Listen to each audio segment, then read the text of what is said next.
আচ্ছা বন্ধুরা, আমার মতো কুমড়ো শাক লাউ শাক খেতে কে কে ভালোবাসো?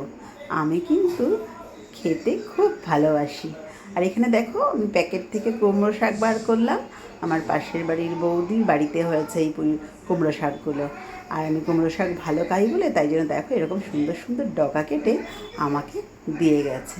ব্যাস, আমি কিন্তু কাটতে বসে গেছি।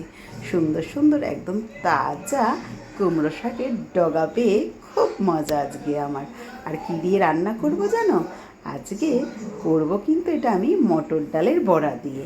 আর মটর ডালটা কিন্তু আগের থেকে ভিজাইনি, আমি তো আর জানি না যে আজকে আমাকে দিয়ে যাবে। তাই জন্য কিন্তু একদম শুকনো মটর ডাল দিয়ে কীভাবে বড়া করে ঝোল করব সেটা তোমাদের আজকে আমি শেয়ার করছি। এখানে আমি কুমড়ো শাকগুলো কিন্তু যেভাবে কাটে সেইভাবে কিন্তু কেটে নিচ্ছে। আর কুমড়ো শাকের দেখবে একটা শীট থাকে পাতাতেও, আমি কিন্তু সেটাকেও টেনে ফেলে দিই।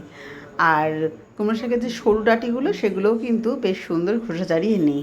এবার ভালো করে কুমড়ো শাকগুলো ধুয়ে নিয়েছি। আর কুমড়ো শাকের মধ্যে আমি একটু সবজি দেবো।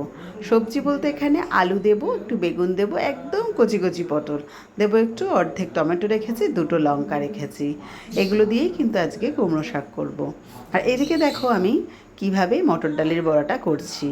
এখানে আমি হাফ বাটি মতো মটর ডাল নিয়ে নিয়েছি। দেখো একদম মানে শক্তই মটর ডাল, ভিজিয়ে রাখা হয়নি। তো এই মটর ডালটাকে আমি মিক্সিং জারে দিয়ে দিলাম।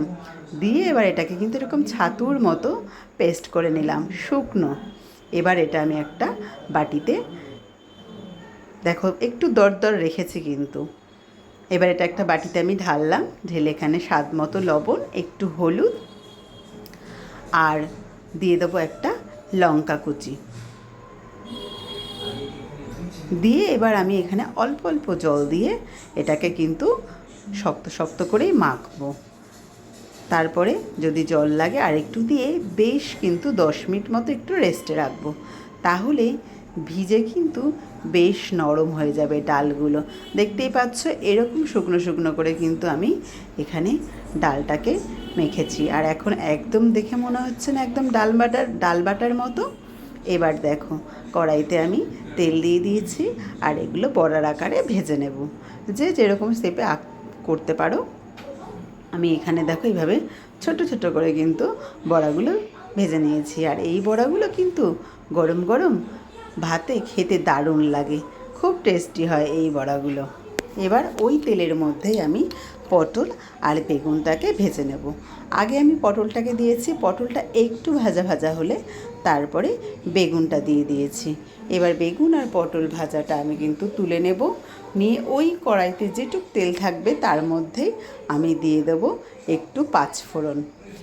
অনেকটা কিন্তু এটা বেশ শুক্তোর মতো খেতে লাগে, বেশ ভালো লাগে। আমি কিন্তু বেশ ঝোল ঝোল করে করি।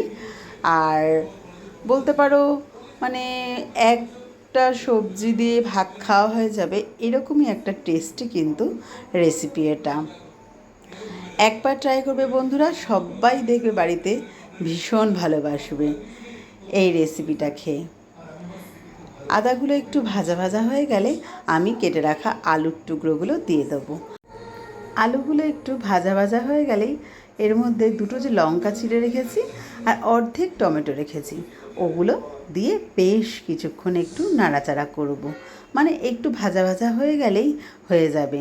আর একটু ভাজা ভাজা হলেই কেটে রাখা কুমড়ো শাকগুলো তুলে দেব। কুমড়ো শাকগুলো দিয়ে বেশ করে আলু, টমেটো আর লঙ্কা দিয়ে নাড়াচাড়া করব।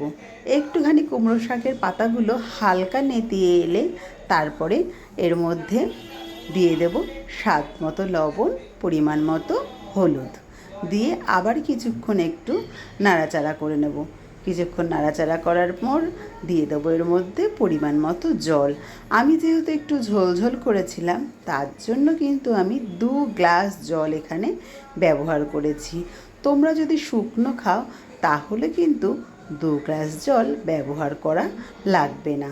এখানে 1 গ্লাস জল দিলেই ডাঁটা আলু সুন্দরভাবে কিন্তু সেদ্ধ হয়ে যাবে।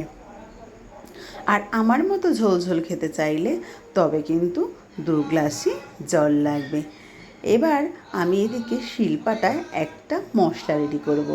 মশলা বলতে কি দেখো তো বন্ধুরা, এটা তোমরা কি চেনো? এটা কি? হ্যাঁ, ঠিক বলেছ।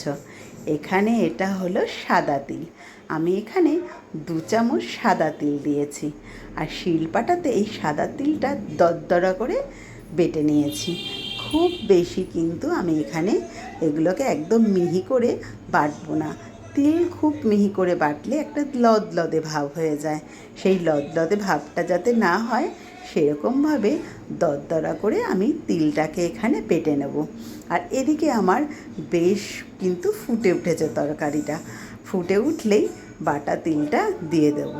বাটা তিলটা দেওয়ার সাথে সাথে ভেজে রাখা পটল আর বেগুনটাও দিয়ে দেব।